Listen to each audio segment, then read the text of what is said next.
Sa panahon ngayon, isa sa pinakamahalagang weapons na kailangan sa isang bansa ay ang air defense system, lalo na sa Pilipinas na nakaranas ng maraming pagbabanta o external threats mula sa China.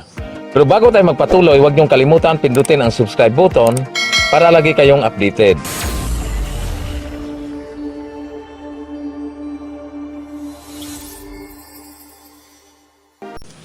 At dahil dito, ang Pilipinas ay nakatanggap ng offer mula sa India. Ang ino-offer ng India ay ang kanilang ACAS Air Defense System. Ang offer na ito ay magpatibay sa bilateral relation ng dalawang bansa sa pamagitan ng strategic partnership.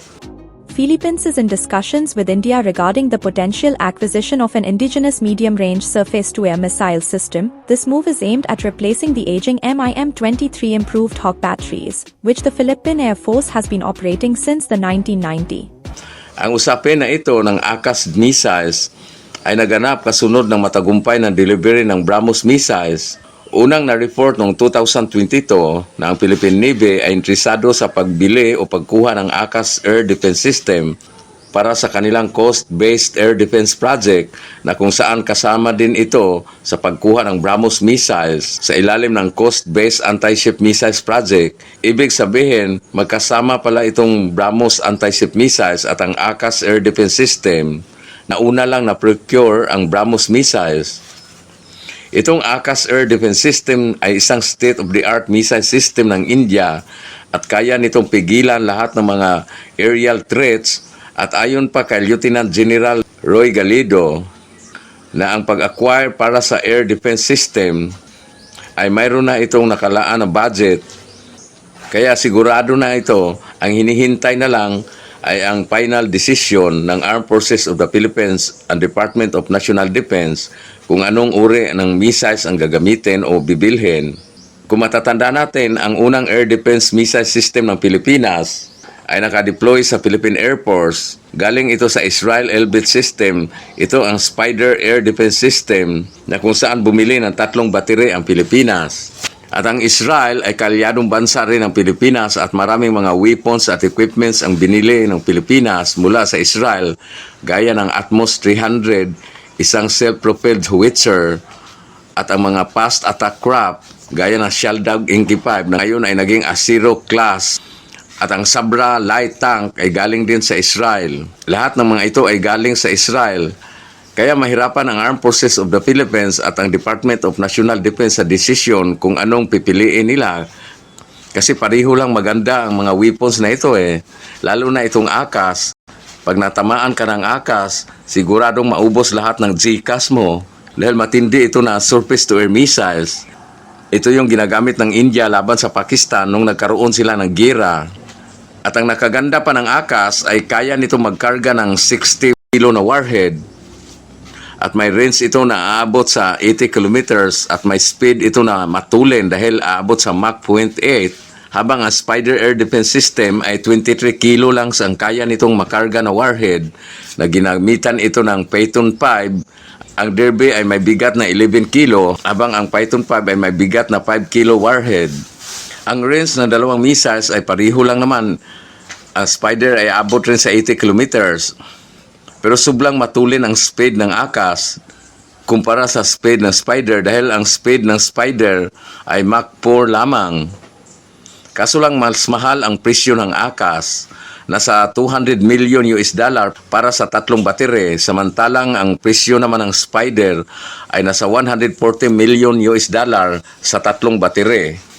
Marami ning bansa ang nag-operate ng ACAS Air Defense System gaya halimbawa ng bansa na Sudan, ang Armenia, ang United Arab Emirates at ang Brazil.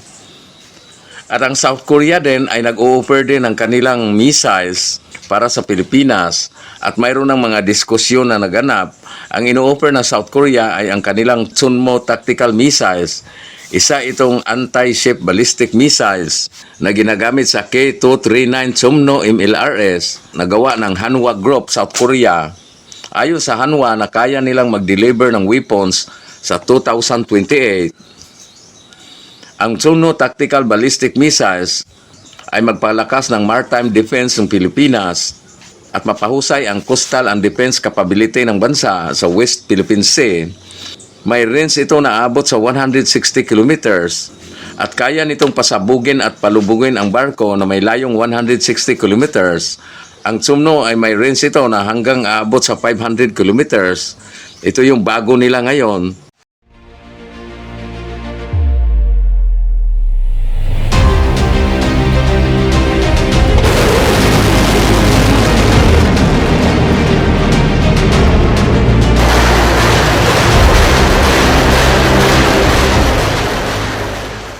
Ito yung tinatakutan ni Xi Jinping dahil isipin mo ang range aabot hanggang 500 kilometers. Aabot yata ito hanggang sa kanyang banyo eh. Lahat naman ng mga weapons nito ay maganda.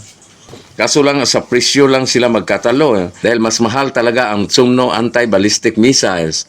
Halos $3 million bawat isang battery. Ang ACAS Air Defense Missile System ng India ay maganda rin, napaka-powerful. Medyo mahal lang nga, kailangang government-to-government deal para sa loan.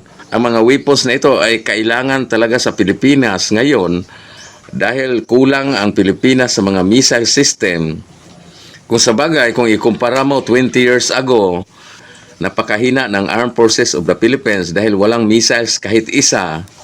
At ngayon, dahil sa the revise of the Armed Forces of the Philippines Modernization Program, medyo lumalakas na ng kaunti ang Armed Forces of the Philippines. Medyo mabagal lang ang implementasyon ng modernization, pero mayroon namang pagbabago at makikita naman natin ang mga weapons na nabili ng ating Armed Forces of the Philippines.